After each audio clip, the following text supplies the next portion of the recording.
नमस्कार, आप देख रहे हैं न्यूज 18 इंडिया और मैं हूं आपके साथ अनुपमा झा। दोपहर के 2 बज चुके हैं। वक्त हो चला है देश और दुनिया की तमाम बड़ी खबरें आप तक पहुंचाने का, लेकिन शुरुआत करेंगे ताबड़तोड़ 50 के साथ। जम्मू कश्मीर के राजौरी में गृह मंत्री अमित शाह ने जनसभा को किया संबोधित। कहा कि हमारी सरकार ने धारा 370 हटाया, आर्टिकल 370 खत्म होने का फायदा हुआ। अमित शाह का परिवारवाद पर बड़ा हमला। कहा पहले लोकतंत्र का मतलब परिवार था, 3 परिवारों ने लोकतंत्र जमहूरियत का मतलब सिर्फ पीढ़ियों तक शासन करने का निकाल दिया था। जम्मू कश्मीर के राजौरी में गृह मंत्री अमित शाह का कार्यकर्ताओं ने किया स्वागत। एकलव्य मॉडल आवासीय विद्यालय का शिलान्यास किया। गृह मंत्री अमित शाह ने माता वैष्णो देवी के दर्शन किए। उपराज्यपाल मनोज सिन्हा, केंद्रीय मंत्री जितेंद्र सिंह भी उनके साथ मौजूद रहे। कल हिमाचल प्रदेश के बिलासपुर में पीएम मोदी की रैली। पीएम की रैली से पहले तैयारियों का जायजा लेने पहुंचे सीएम जयराम ठाकुर। जम्मू कश्मीर के डीजी जेल हेमंत कुमार लोहिया की हत्या का आरोपी नौकर गिरफ्तार। अखनूर के कानाचक सेक्टर में छुपा हुआ था यासिर। आरोपी ने धारदार हथियार से कई बार किया था हमला। पुलिस के हाथ लगी यासिर की डायरी में कई जगह परेशान होने और मौत का जिक्र। आरोपी यासिर की मानसिक स्थिति ठीक नहीं होने का दावा। पंजाब के गुरदासपुर में भारत की सीमा में घुसा पाकिस्तानी ड्रोन। बीएसएफ की चौकी के पास देखा गया। बीएसएफ जवानों ने कई राउंड फायरिंग की। नेशनल हेराल्ड केस में तेलंगाना कांग्रेस के 5 नेताओं को ईडी ने पूछताछ के लिए बुलाया। यंग इंडिया को डोनेशन देने का मामला। डोनेशन मिलने के समय सोनिया और राहुल थे यंग इंडिया के डायरेक्टर। पीएफआई पर प्रतिबंध लगाने के बाद पहली गिरफ्तारी। दिल्ली पुलिस ने यूएपीए के तहत 4 सदस्यों को किया गिरफ्तार। यूपी के बहराइच से भी 3 लोगों को हिरासत में लिया गया। फरार गैंगस्टर दीपक टीनू के खिलाफ पुलिस ने लुकआउट नोटिस जारी किया। विदेश भागने की आशंका। सूत्रों के मुताबिक गैंगस्टर गोल्डी बराड़ के संपर्क में है दीपक टीनू। सीबीआई ने दिल्ली के आईजीआई से एयरपोर्ट से एक रशियन नागरिक को गिरफ्तार किया। देश छोड़कर भागने के फिराक में एयरपोर्ट पहुंचा था। जेईई 2021 परीक्षा घोटाले का है मुख्य आरोपी। गुजरात के द्वारका और पोरबंदर में अतिक्रमण के खिलाफ अभियान से माफियाओं में मचा हड़कंप। सरकारी जमीनों पर अवैध निर्माण को किया जा रहा है ध्वस्त। फिल्म आदिपुरुष के टीजर में रावण के किरदार में दिखे सैफ अली खान के लुक पर हुआ विवाद। हिंदू महासभा ने बताया इस्लामिक आतंकवादी, तो बीजेपी ने इतिहास के साथ खिलवाड़ का लगाया आरोप। प्रयागराज के इलाहाबाद सेंट्रल यूनिवर्सिटी के छात्रों ने दुर्गा पूजा मेले में निकाला जुलूस। नारेबाजी कर फीस बढ़ाने का विरोध किया। 29 दिनों से आमरण अनशन कर रहे हैं छात्र। गुजरात के खेड़ा में दूसरे समुदाय ने गरबा खेल रहे लोगों पर पथराव किया। 6 से 7 लोग जख्मी हुए। कई गाड़ियों के शीशे भी टूट गए। यूपी के मैनपुरी में 2 पक्षों में जमकर लाठियों और लात घूसों की बरसात हुई। मारपीट का वीडियो वायरल हो रहा है। पुलिस सीसीटीवी की मदद से घटना की जांच पड़ताल कर रही है। राजस्थान के भिलवाड़ा में एक प्राइवेट अस्पताल में लड़के की मौत पर हंगामा। गुस्साए लोगों ने अस्पताल में तोड़फोड़ की। परिवार ने अस्पताल के बाहर शव रखकर प्रदर्शन किया। यूपी के कौशांबी में एक रेलवे कर्मचारी को देर से कार्यालय पहुंचना भारी पड़ गया। रेलवे स्टेशन मास्टर ने मारपीट की। कर्मचारी पर डंडे से हमला किया गया। राजस्थान के सीकर से एक 8 साल के मासूम के अपहरण का सीसीटीवी फुटेज आया सामने। बिना नंबर वाली गाड़ी में बच्चे को अगवा कर फरार हुए बदमाश। पुलिस ने नाकेबंदी कर छानबीन शुरू की। राजस्थान के झुंझुनू में एक लड़के का अपहरण कर उसे बंधक बनाकर पीटा गया। पीड़ित को बचाने आए साथियों के साथ भी मारपीट की गई। पुलिस ने 5 आरोपियों को गिरफ्तार किया।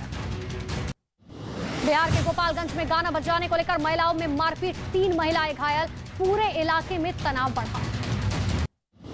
बिहार के सासाराम में बदमाशों ने घर की खिड़की से घर में फेंका तेजाब। 2 नाबालिग भाई बहन झुलसे। मां को भी मामूली चोटें आई। राजस्थान के बीकानेर में एक लड़के का हाई वोल्टेज ड्रामा। हाथ में टूटी बोतल और ईंट लेकर दुकान की छत पर चढ़ा। आत्महत्या करने की जिद। यूपी के हरदोई में सड़क हादसे में एक बैंक कर्मी की मौत हो गई। टायर फटने से डिवाइडर से टकराई तेज रफ्तार कार। घटना का फुटेज भी आया सामने। महाराष्ट्र के चंद्रपुर में 3 मंजिला एक इमारत भर-भरा कर गिर पड़ी। इस हादसे की चपेट में आने से 2 महिलाएं घायल हो गई। यूपी के इटावा में एक बड़ा हादसा हो गया। मिट्टी का टीला ढहने से 4 बच्चे दब गए, जिनमें 3 बच्चों की मौत। यूपी के बुलंदशहर में एक बड़ा हादसा होने से टल गया। जम्मू तवी एक्सप्रेस का डिब्बा अचानक से पटरी से उतर गया। हादसे में किसी भी तरीके की जनहानि नहीं। यूपी के बाराबंकी में सरयू नदी की कटान से दहशत में। गांव के लोग नदी किनारे बसे गांव पर मंडरा रहा है बाढ़ का खतरा। प्रशासन की अनदेखी से लोग बेहद नाराज। पटना और आसपास के इलाके में झमाझम बारिश, दुर्गा पूजा में पड़ा खलल, साथ ही लोगों की व्यवस्था बिगड़ गई। उत्तराखंड के धारचूला में बदला मौसम का मिजाज, चीन सीमा से लगे दारमा घाटी में बर्फबारी हुई, मस्ती करते नजर आए सैलानी। उत्तराखंड के हेमकुंड साहिब में बर्फबारी शुरू, बर्फबारी की वजह से कड़ाके की ठंड पड़ रही है। 10 अक्टूबर को बंद होगा हेमकुंड साहिब के कपाट।